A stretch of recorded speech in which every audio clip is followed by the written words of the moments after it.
हिंदुस्तानी जासूस को पाक फौज के खुफिया इदारों ने बलूचिस्तान से उस वक्त गिरफ्तार किया जब वो पाकिस्तान मुखालिफ सरगर्मियों में मुलव्विस था।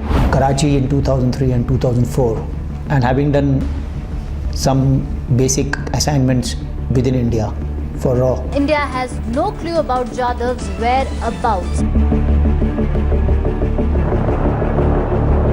कलभूषण की गिरफ्तारी और फिर एतराफी बयान के बाद भारत में बेचैनी और खलबली मच गई।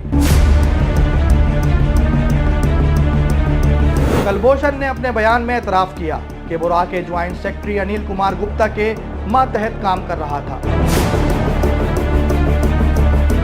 जुर्म साबित होने पर इस भारतीय जासूस को 10 अप्रैल 2017 को सजाए मौत सुनाई गई। भारत ने 8 मई को कलभूषण को बचाने के लिए आलमी अदालत का दरवाजा खटखटाया। भारतीय जासूस कलभूषण शायद फांसी का मुंतज़िर। मुंबई में धमाके हों या इंडिया के जेरे इंतजाम कश्मीर में भारतीय फौजी या टूरिस्ट हलाक हों, भारत का सीधा इल्जाम पाकिस्तान पर होता है।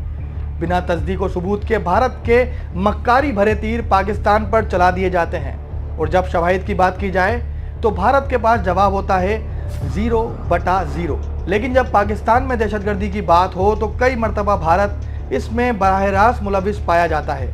पाकिस्तान न सिर्फ सबूत के जरिए भारत का मकरू चेहरा दुनिया भर में आश्कार करता है बल्कि शाहीनों के पंजों की गिरफ्त में भारतीय जासूस भी जकड़ लिए जाते हैं। ऐसा ही एक केस 2016 में हुआ जब पाकिस्तान के हसास इदारों ने भारतीय जासूस और नाम नेहाद इंटेलिजेंस एजेंसी RAW का एजेंट गिरफ्तार किया।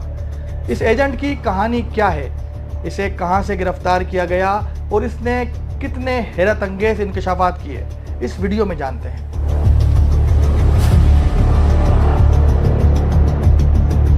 हिंदुस्तानी जासूस को पाक फौज के खुफिया इदारों ने बलूचिस्तान से उस वक्त गिरफ्तार किया जब वो पाकिस्तान मुखालिफ सरगर्मियों में मुलव्विस था। गिरफ्तारी के दौरान मालूम हुआ कि वो मुबारक हुसैन पटेल का नाम बदलकर पाकिस्तान में मौजूद था, जिसका असल नाम कलभूषण यादव था। कलभूषण यादव को 3 मार्च 2016 को गिरफ्तार किया गया। गिरफ्तारी के 1 माह के दौरान ही कलभूषण का एतराफी वीडियो बयान भी सामने आया, जिसमें मालूम हुआ कि वो भारतीय नेवी का कमांडर और हिंदुस्तानी जासूस है। कलभूषण की गिरफ्तारी और फिर एतराफी बयान के बाद भारत में बेचैनी और खलबली मच गई। कलभूषण की पाकिस्तान के हाथों गिरफ्तारी न सिर्फ भारतीय इंटेलिजेंस की नाकामी थी बल्कि दुनिया भर में भारत का असल चेहरा आश्कार हो गया था।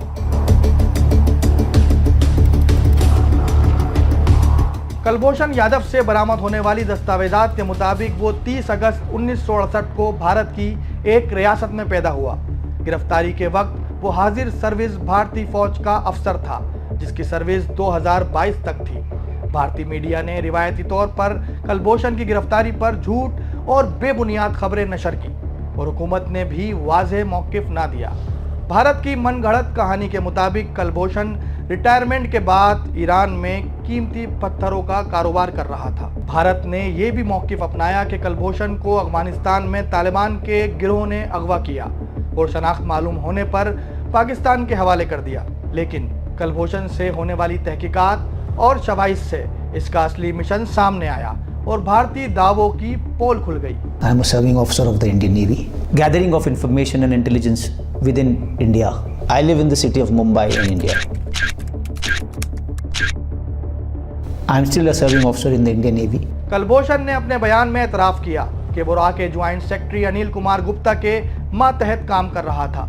इसका मकसद बलूचिस्तान में पाकिस्तान मुखालिफ तंजीमों की तहरीक को हैंडल करना, इनसे मीटिंग करना और मुआवनत करना था।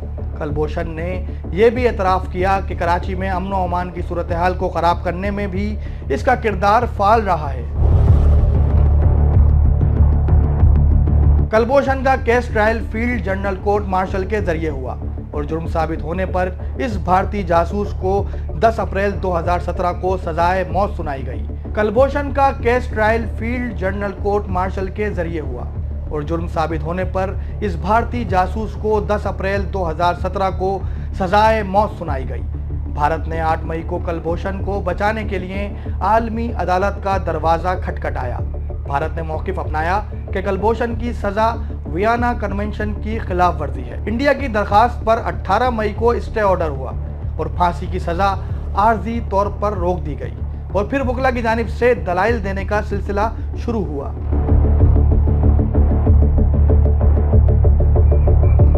पाकिस्तानी वकील ने आलमी अदालत में ठोस शवाहिद पेश किए। अदालत ने 21 फरवरी 2019 को कुलभूषण यादव केस का फैसला महफूज किया और 17 जुलाई 2019 को फैसला सुनाया गया।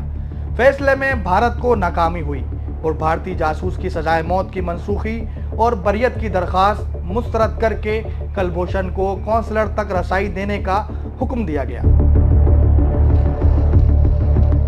पाकिस्तान ने न सिर्फ कुलभूषण की इसकी फैमिली से मुलाकात कराई बल्कि आलमी अदालत के हुक्म की रोशनी में कौंसलर तक रसाई भी दी। इंडियन सिफारतकारों ने कुलभूषण से मुलाकात के बजाय राह फरार इख्तियार की। मार्च 2022 में वजारत कानून की दरख्वास्त पर इस्लामाबाद हाई कोर्ट में कुलभूषण केस के लिए वकील मुकर्रर करने का एक और मौका दिया गया, लेकिन भारत ने कोई दिलचस्पी न दिखाई। 2022 के बाद कुलभूषण यादव केस में कोई पेशरफ्त न हो सकी। न भारत ने इसे फॉलो किया और न ही केस आगे बढ़ सका। कुलभूषण केस शर्त खाने की नज़र है और भारतीय जासूस कुलभूषण शायद फांसी का मुंतज़िर।